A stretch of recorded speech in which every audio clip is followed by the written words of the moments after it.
Yes, so today's discussion will be how to identify fraud through financial statements. And this is coming from the perspective of a long investor. And it is a little bit different type of analysis that short sellers would do. And that's not necessarily a bad thing.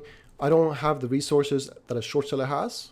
I would not be able to identify the types of or verify, the fact that assets exist and so on. So the research that I suggest that you do when it comes to financial statement analysis to identify fraud and earnings manipulation is a little bit different. I'll just look at number of ratios. The whole analysis doesn't take more than 20 minutes, and you get to a pretty good view of whether a company is faking the numbers or not. So let's, first of all, I just want to make sure this is not investment recommendation. I don't claim that any of the companies discussed are frauds or manipulating earnings, and you should always consult your financial advisor just for education. And okay, so today's agenda is 10 red flags. These are the 10 things that I suggest that you look at when you encounter a stock. And I'm already doing this analysis, but this is, I'll go through each of them in detail, and starting with an actual financial statement and how I would analyze it. Last, I would look at a case study called Mega Expo Holdings, which has now been renamed to Nova Group. And it was targeted by a short seller called Blue Orca. And I think most of people agree that the company definitely was using very aggressive accounting. So and then I'll end up with 2 recommended books as well, books on the topic that I really like. So let's dig into this. So first metric that I think is useful is operating cash flow, and it's easy to check. You just check cash flow from operations. Is it lower than the net profit? And what it should be is CFO should be roughly the same as net profit plus depreciation and amortization. And if there's a discrepancy between those two, something is sucking up cash. It could be accounts receivables, they're not getting paid. It could be inventories. It could be anything that's really explaining the fact that they don't have much cash in their accounts, even though they have earnings. Something has to make up for that difference, and that's why companies are forced to come up with, like, if they want to report earnings, they need to have something offsetting that number to get to cash flows, or they might be faking their bank statement. That's another possibility. Then what you need to do is you dig deeper into that line item. For example, if the line item is about accounts receivable, you figure out the revenue recognition. Or if there's about inventories, you check the aging of inventories. Those are just two suggestions. You can dig deeper in any way. The particular item really depends. I've taken the example here on the right-hand side. It's from a company called Rönnskär, Changye, like a Rönnskär commercial. Turn up the recording. Okay, doing that a little bit.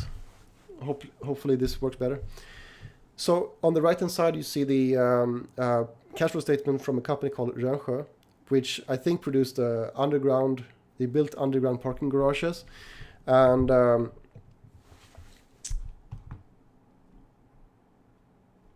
just give me a second here. Yeah, that should be enough. That should be fine. And okay, so the company, most of the profits came from gains and losses, or rather fair value gains from a change in the valuation of their properties. And you would think that this is obvious, right? Most of their profits came from a change in fair value gain. But this company was an institutional favorite in the BRICS bubble of 2010. And to be honest, people didn't see this coming because they weren't reading the reports. They were just reading sales reports or the Bloomberg numbers. Next one is operating margins. And I think this is specific for Asia because if the company is reporting high operating margins, typically in Europe, US, that probably means that they have some kind of moat. They have something special that enables them to charge high prices. But in Asia, I think most of the time, if you see that, most of the time there's something funny going on, especially if they're producing a commodity product. If they're not producing a commodity product, then maybe there's a good explanation. You can even ask the management team, why are your margins so high compared to the competitors?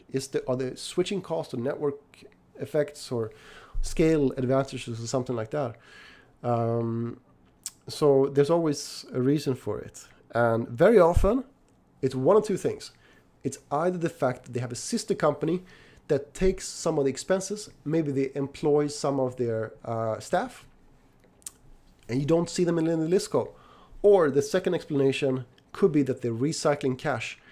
Maybe they're buying up subsidiaries, stakes in subsidiaries, and funneling money through related parties that way, and that money then ends up becoming revenues because the related parties then buy the company's products, and that revenue has high contribution margins, so it ends up leading to high margins for the company. Yeah, Hong Kong water, exactly. That is that's a good example, and there's tons of companies like this in China. In fact, I mean, this example here is from Fuyao Glass.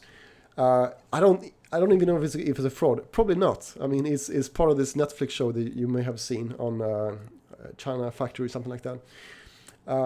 So it may not be a fraud. There might be a good explanation for it. But at least this is enough for me to think, wow, I probably don't want to touch this. The operating margins versus peers. The lower right hand table here is from Geely and the Lisco, rather, the Hong Kong listed company, subsidiary of Geely's holding company. And you can see that the related party revenues was like 40% of total revenues. And as cost of goods sold, it was like 60, 70%, 80% even of cost of goods sold. And that's a huge issue because the question is, how can we know that they're paying market-based prices for those for whatever they're buying, or whatever they're selling? Maybe they're not. I mean, how can you trust that the parent will that the related party would treat them nicely? You can't, and so that's a huge issue. I don't think Geely has high operating margin, but related party transactions could be an explanation for high operating margins if there's recycling of cash going on. Next one is high accounts receivables. This one is maybe quite obvious, but if the company is not getting paid, you should discount the revenues. You should take it with a grain of salt always. What you can do is two things. You can look at the accounts receivable days versus their peers, or just in general. If it's like 300 or 400 days or something, that's really high. Long-term receivables are particularly problematic because typically customers pay within 90 days, depending on the industry, of course. What you then need to do is you look into the revenue recognition policies. And typically they need to satisfy 4 criteria. That there's an arrangement that delivery has occurred of the product, only then can you account for revenues. That there's a price and that there's collectability of that money. And I find especially in the property industry, there's a revenue recognition policy called cost to completion accounting. And that's really problematic because that allows the company to record revenues whenever they incur costs, which isn't very difficult to do. And who knows, what a company is going to get paid eventually. It's so you'll very often see accounts receivables related to cost to completion accounting. You can also compare the increase in the receivable accounts versus the increase in sales. If it's a big difference there, probably something fishy. You should discount the earnings numbers then. And that's true for every company, not just frauds, by the way. Inventories. Um, by the way, Sunana, I'm going to send out these slides to all of you later. Maybe put it on the Substack. Next slide here is about inventories. 36% growth in inventories here for Lenovo in, I don't recall which year, versus, you should compare that to the cost of goods sold. And that's really high. It suggests that two things, I think. Either there's very weak demand for the product. They're getting surprised by the weak demand. What they then do is you would get a hit to sales eventually. If inventory just piles up suddenly, especially see that for fad products where demand just goes up and down, or cyclical companies, they can also have inventory increase, sudden inventory increases. And then I would look at finished product inventory, because a change in raw material prices could also affect the valuation of raw materials inventory. And work in progress, it could actually mean optimism. Finally, it could also mean earnings manipulation, because if you're changing end of year inventory, that will actually mean that you could use that. You can change the valuation of the ending inventory or beginning inventory and use that to minimize cost of goods sold, and that thereby increase the gross profit margin short term. Some people accuse Tesla of having done that. And this one here is another obvious one.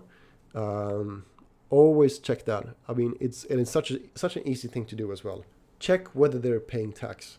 Check the tax expense in the income statement and compare that to pre-tax income.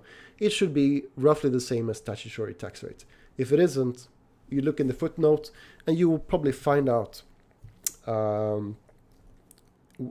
if there's an explanation. It could be tax breaks. High-tech companies in China, for example, tend to have tax breaks. But it could also mean that they just don't have taxable income, and that's the key point here. Maybe they don't have income in the eyes of the tax authority, so they're just reporting taxable income to foreign investors or to investors, whereas to the tax authority they don't actually have an income. So here, 2011, a report of Chowda, which is a company producing vegetables or some kind of crop in Fujian province. And I think it was probably went bankrupt, or the stock probably lost 90% plus, if I remember correctly. You can also check the tax actually paid in the cash flow statements. Yeah, exactly. Patisserie holdings as well. I mean, these methods are really applicable to earnings manipulation as well. And I will get to that, by the way, because there's a good book on that topic on how you can adjust earnings for just small changes in the assumptions in the accounting. For example, the depreciation period and so on. And if you want to do things correctly, you have to analyze earnings, adjusting for these for all sorts of changes in assumptions that the company may make. Okay, so excessive M&A. It's I know that serial compounders are popular in developed markets, and maybe they can add value by acquiring small companies cheaply, but in Asia, usually excessive M&A is a red flag, because first of all, they might overpay. That's typically what happens in M&A, especially in competitive bidding situations. If you can check if they announce the multiples paid, check that. I mean, if you can see what they're paying, you will get a sense of whether the company is paying a good price or not. For example, VTech, I know, is paying very low prices. So in their case, M&A usually adds value, in my view. But in most cases, they might overpay. In Valiant Pharmaceuticals' case, they were not having much R&D in-house. Instead, they were buying companies to buy intellectual property or drugs. And that's a problem. Well, it's not necessarily a problem, but you need to account for that. You need to deduct the cost of those acquisitions in your cash flow metrics, and their cash flow non-GAAP cash flow metric didn't include those acquisitions, and that's just wrong. I mean, if they need acquisitions to maintain unit volumes, clearly, those acquisitions are operating and it should be deducted, when you calculate cash flows or earnings. And then the last and perhaps most important issue with M&A is that they might be funneling money out through related parties, and I think that's extremely common in like state-owned enterprises in Vietnam, for example, but also in China. If they're acquiring lots of companies, why wouldn't they take a cut out of those transactions? It's such an easy thing to do. So anyway, what you can do is, okay, you look at M&A. If you have access to Bloomberg, CACS is the function, and you check what transactions they've done. If it's too much, I guess that's just a red flag. You can also look at the return on invested capital, and if it goes down over time, that means the balance sheet is growing too fast, growing faster than earnings. And if the balance sheet is growing really fast, that means that the company is most likely hiding costs, hiding expenses.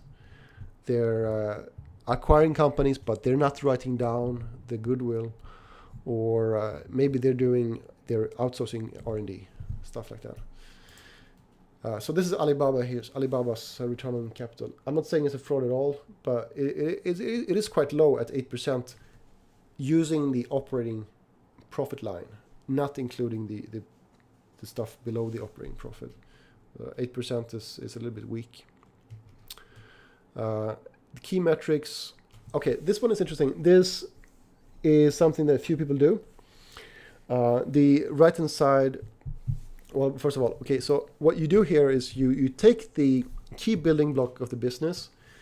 You take the business and you divide it into the key building blocks of the business: sales volumes, employees, or number of outlets, and then you compare the accounting items to each of these blocks. For example, on the right-hand side, you have a company called Huazhu, and they have hotels, both owned by themselves as well as through franchisees, and the property, plant, and equipment of those hotels per hotel was way higher than reported by independent franchisees, like a difference of versus the credit report looks like 100 to 400% almost, and that means that the PP&E was fake, and they used that item, I think, to hide the fact that they didn't have much cash. So the earnings were fake, and the PP&E item sucked up the cash, figuratively speaking, from the cash flow statement, and caused, explaining their low cash number. So yeah, but I remember there was, I think John Hampton, he wrote a report on this company in Heilongjiang, stating that their PP&E per employee was something like $1,000, or maybe it was $2,000, maybe just enough to pay for a computer per employee, let alone for the vehicles and the properties and the machinery to actually produce the products. So that just doesn't make any sense. And in some cases, frauds are just so obvious, when you go into these per unit basis ratios. So that's a good one. And another really fast thing to check. I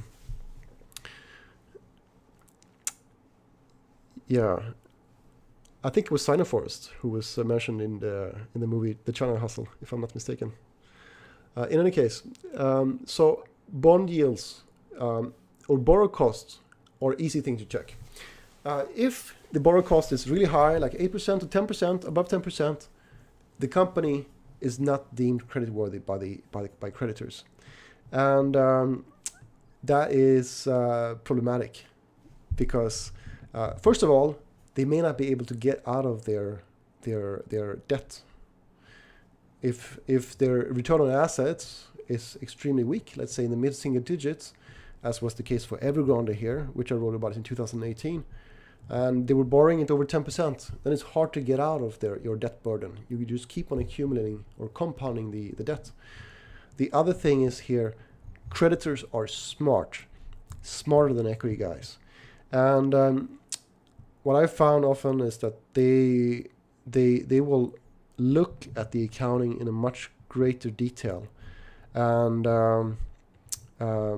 they might use, they might be hiding debt in non-consolidated entities like joint ventures or equity method subsidiaries. They might be using a very aggressive accounting, and I think it's always a warning sign if the company has to borrow well over 10%, which is often the case. It might just say that they have too much debt, I guess. Okay, and the last one here, the second to last item here is interest income from cash. And you'd be surprised how often you find a business in Asia that doesn't earn income on its cash. You can check that by looking at the cash flow statement, interest received, and then you compare that to the cash balance in the beginning of the year and the end of the year. You can take the average as a proxy of how much cash was in the bank accounts throughout the year. And if that effective interest is like 0.2%, and the deposit rate in Indonesia is maybe like 4%, or let's say China maybe like 3%, then it's something wrong. Either the cash doesn't exist, it's a fake account, fake bank statement, or what I think is very common is that they transfer cash at the last day of the year, and then it looks like they have a huge net cash position, in their financial statements. But then you don't see the actual cash interest in the accounts. So I think that's more common than we think, and probably not just in China. And the only way you can figure that out is by looking at the effective interest on cash. Finally, share count. And I like to go through Bloomberg, FA, you press number 3, and then you check the number of shares in the company over time. And you will find that the number of shares tend to, usually if it's a good company, it tends to be flat or maybe decrease a little bit. If they're issuing shares year after year after year, it's probably something, they're probably not very friendly to minority investors. Perhaps the management is trying to build an empire by issuing shares. Maybe they're using new shares as an acquisition currency. Acquisitions are usually overpriced, let's be honest. And then they could also issue shares to fund shortfalls of cash. So usually not a good idea. I mean, if you believe that the shares are undervalued, you don't want them to issue shares. That's as simple as that. And so I like to just pull up the chart of the share count. There could be stock splits as well, but usually, if a company is announcing buybacks, very often the case, they announce buybacks, but then you look at the share count and it's going up every year. It's probably they're probably just promotional, trying to pump up the stock, I think.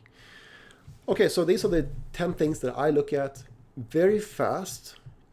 It gives you a sense of whether there are problems or not, and you can dig deeper if you want to. But it's a start, and if you do this, I think you'll be on a good start. And out of those 10 metrics, I think the most important ones are really the operating margin. That's one thing. Like if it's a commodity product and they make 30% margin, that's a huge red flag. Second thing is cash flow. Like if the cash flows are strong, I think the business is probably fine. And if they use that cash that they build up on the balance sheet for good purposes, like buying back shares, you're probably in good territory. The company is probably decent. Okay, so this is a share. This is a case study, and I will talk about the company as I looked at the accounts and how I would, what I would kind of pay attention to, just like I would without really knowing much about it. And then I will look through. I will explain to you how Blue Orca, Søren Arndal's business, how they approached the analysis and what they eventually found out about the business. So Mega Expo was an event organizer based out of Hong Kong. It was based in Shenzhen and Shanghai, but it was listed in Hong Kong. And the company had amazing growth. I think it was set up in 2015, and out of nowhere, they built the business very fast, and they made a number of acquisitions, 7 acquisitions in less than 2 years, financed through capital markets, and somehow related to the CEO. He came from a boy band and somehow ended up running this business. I don't know exactly how he did that transition, but that was the story anyway. And growth was amazing. You can see that in the revenue growth here, doubling in a year. And the first thing here I would pay attention to, that I paid attention to, was the fact that the operating margin is 38%, extremely high for a business that's a commodity service.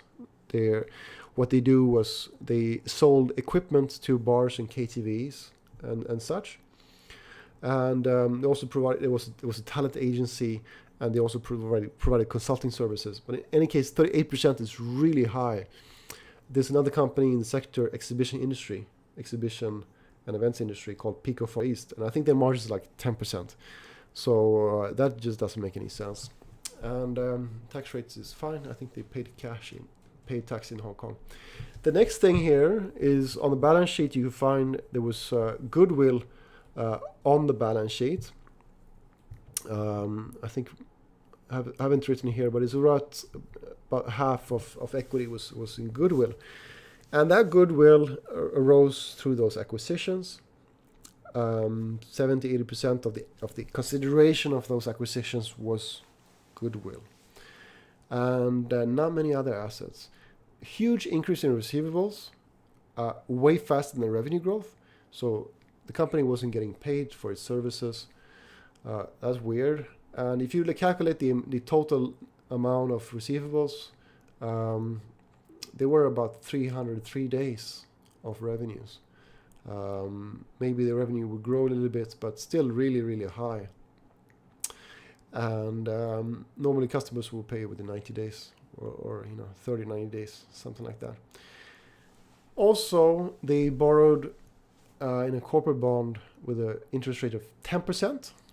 And that suggests to me that lenders didn't have a lot of confidence in the business. They had to pay a lot to borrow money. Cash flow statements, they have negative cash flows for 2 years straight. They had net profit, but no cash flows. And the difference there was in receivables. That suggests that those receivables, that revenue recognition wasn't appropriate. The revenue might have been fabricated and false. Last,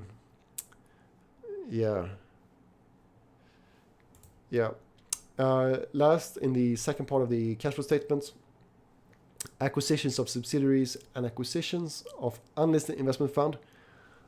That's just a typical red flag. Acquisition of subsidiaries. You see that all the time in companies that recycle cash. I think that's what's going on. Most likely, that money is going to related parties. You can also see here they've done a number of acquisitions that's just sucking up cash. And effective deposit rate, I got to 0.2%. I think the cash was on the mainland, which would then be just not reasonable. Maybe the cash was fake. I'm not sure. And the share count increased every year. The reason was they had equity offerings every single year, as well as acquisitions.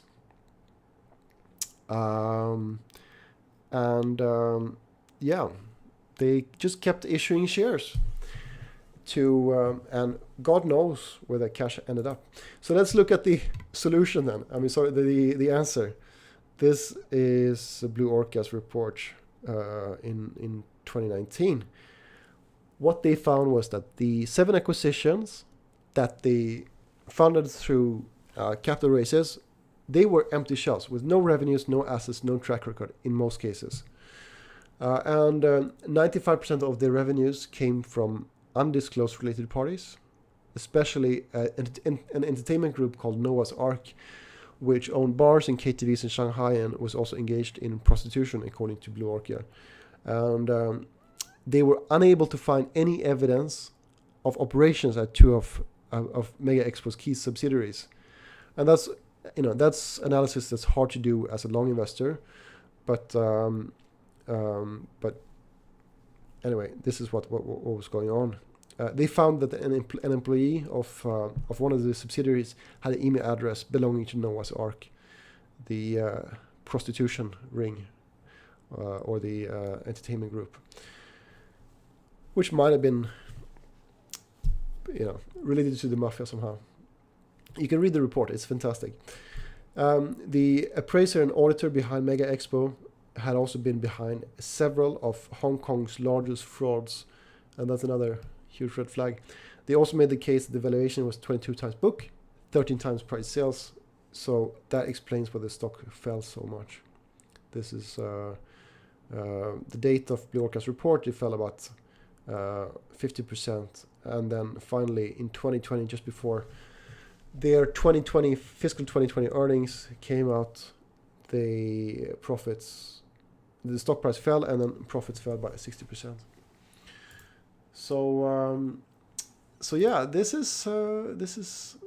that was my case study. And if you are interested in learning more, I recommend these 2 books, and I think they're great ways to learn to figure out the quality of earnings.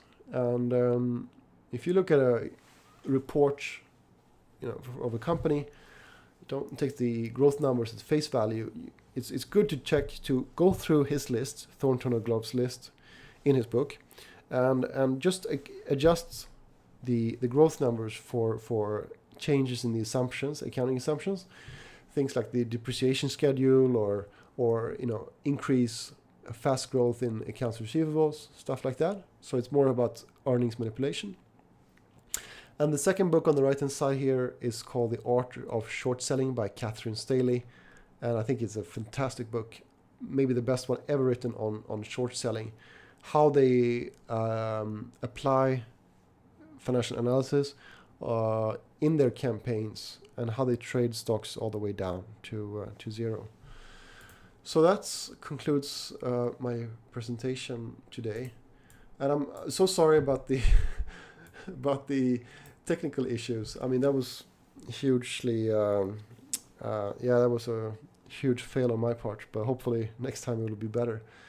And if you have any questions, feel free to just ask them in by typing into the chat window at the top right corner of the screen and click send. And I'll try to answer them as well as I can, if you have any questions.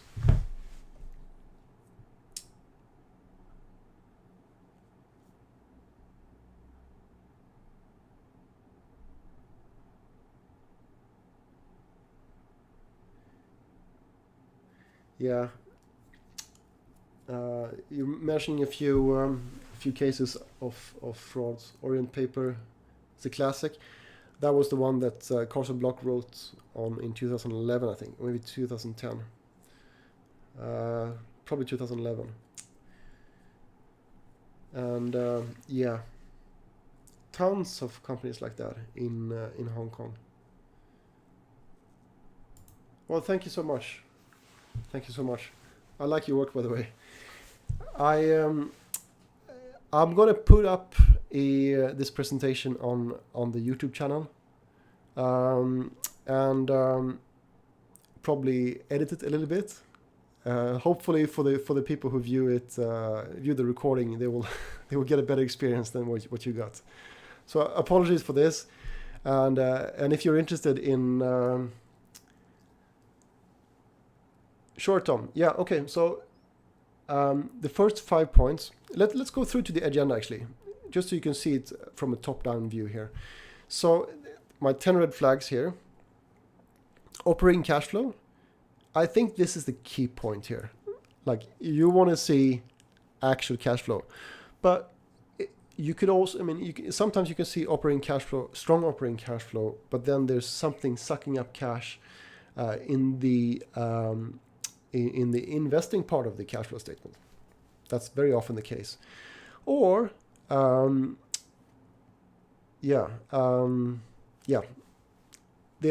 are many ways that companies can trick investors, but weak cash flows is typically a warning sign. Next thing here, I think operating margins for commodity products like pipe manufacturers or like chowda, like the vegetable producer, if they have high margins, or if they, a company producing like solar panel glass or something,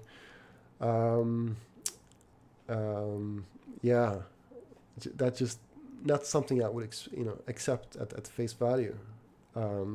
But it's so common. It is really common in Hong Kong listed equities. High accounts receivables. I would just look at the accounts receivable days, or the increase in the growth of accounts receivables.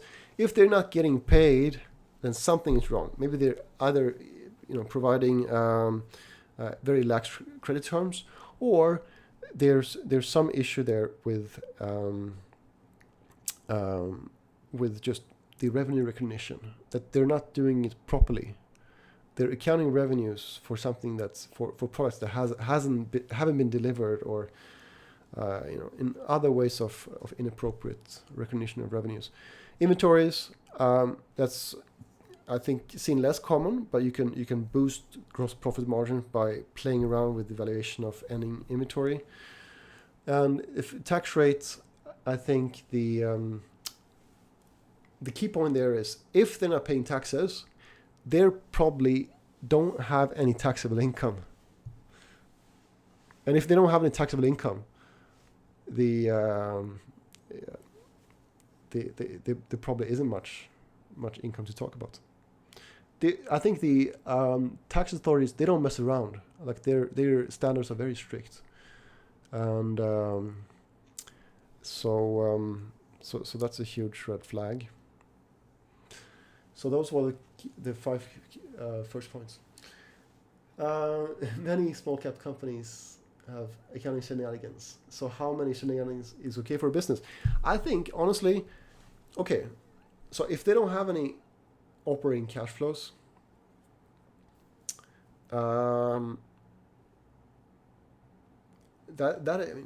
for me is enough. Like, I can imagine investing in a company that has had 5 years of negative operating cash flows.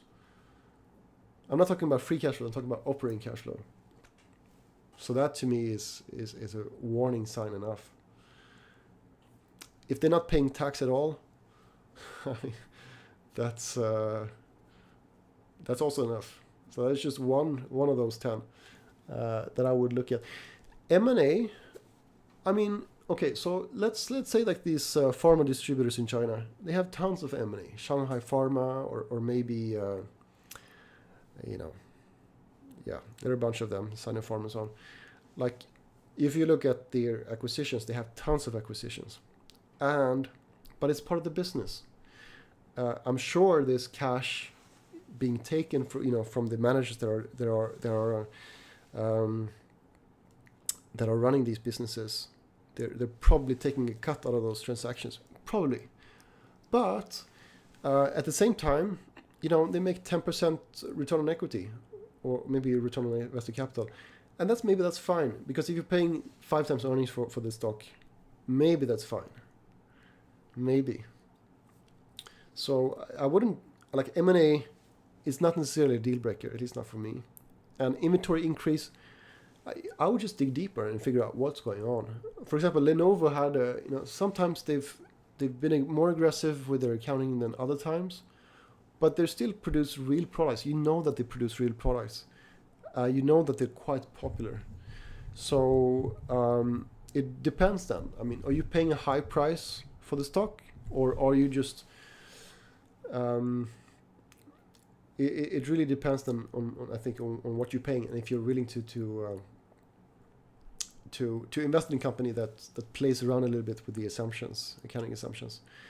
Corporate bond yield, I think that's a deal breaker. Like if they're borrowing, at a very high interest rate, like Evergrande, and they have like net debt to EBITDA of whatever 5 times or higher.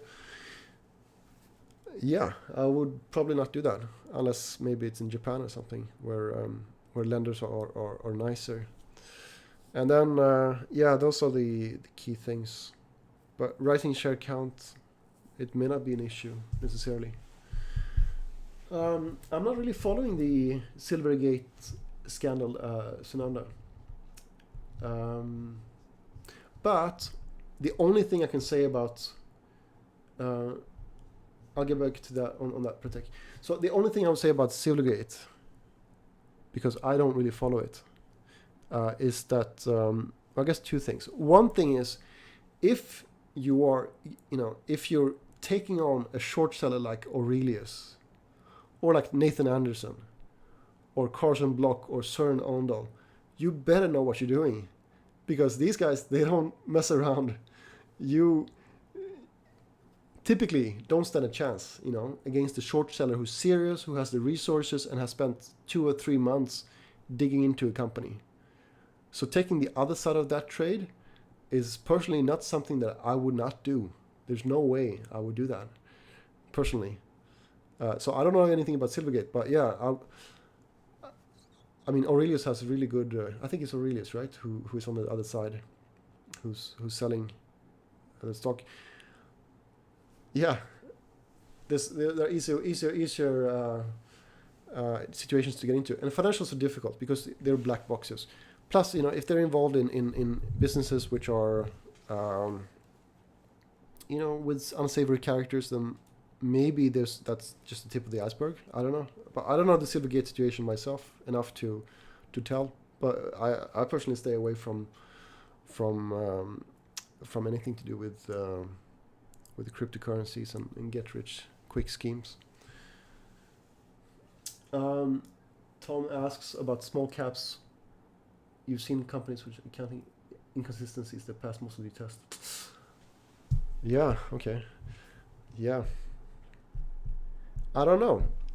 I guess one thing I'll add there is, okay, we all know that emerging markets are tricky. You can get tricked easily in Vietnam, for example. Yeah, so if you're investing in a country like Vietnam in a small cap, you are taking on big risks. So maybe some of the small caps they pass these tests with flying colors. What I like to see is either share insider trades, insider buys, or buybacks. Because if a company is buying back shares in size, there's only one reason for that, and that's because they think it's cheap, and long term they want to reward minority shareholders. They're buying into, they see the corporate the listed entity as a company that will eventually benefit from its cash flows. Otherwise, if you're an insider and you're buying back shares, you're just throwing money away. You might as well just steal that money. So if a company is buying back shares, that's a very positive sign. Or if the company, if a management team is buying back shares itself in size, that's also a really positive sign. So I don't know how to weigh that necessarily, but if it's in a dodgy, jurisdiction, maybe that's also something that I would take into consideration. Other than, of course, the quality of business and, whether you like the products, whether they have some kind of moat, that kind of stuff. So Pratik asks, why is low effective tax rate a red flag? I think the reason why is because the effective tax rate is based on taxable income as judged by the tax authority.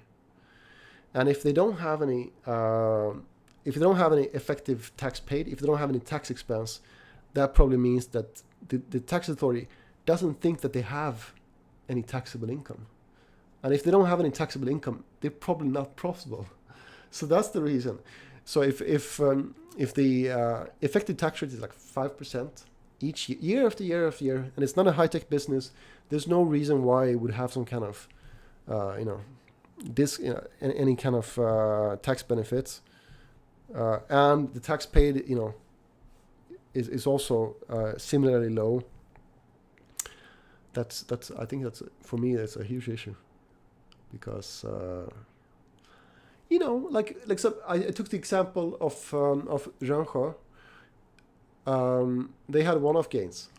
Of course, that's very obvious, right? You can just look at the income statement and it will say other income or something like that. You can see the gain there.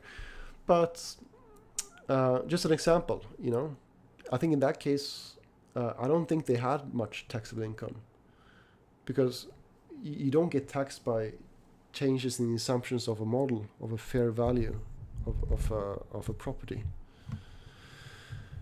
So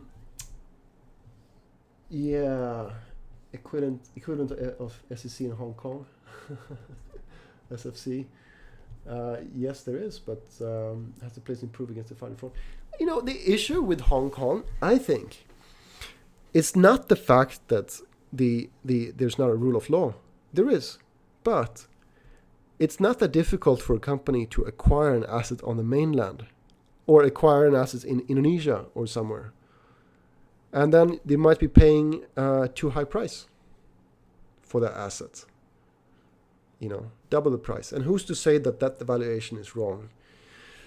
So that's a way to funnel money out of the Lisco, out of the Hong Kong business. And if bank statements are faked, I don't know what SFC can do in Hong Kong. Or maybe they're all in this, in the same, they're all in bed together. The stock exchange and the brokers and the issuing companies. I'm not sure, but it's certainly a treacherous stock exchange to invest in. I think, if you have any more questions, feel free to ask them. But if not, I think we'll probably call it a day. It's already midnight here in Singapore. And apologies once again for letting you wait for so long. I should have checked before I did the whole presentation. And hopefully, if we do this again, I'll make sure that you get a smoother experience from the live stream. Or maybe I'll use Zoom next time or something. And if you're interested in Asian century stocks, feel free to reach out to me or to check the website. If you're a subscriber, you get full disclosure of my personal portfolio and 20 reports at least every year on different value stocks in Asia Pacific, as well as other reports. So thank you so much for watching, and thank you guys, and I'll catch you next time. Yes, the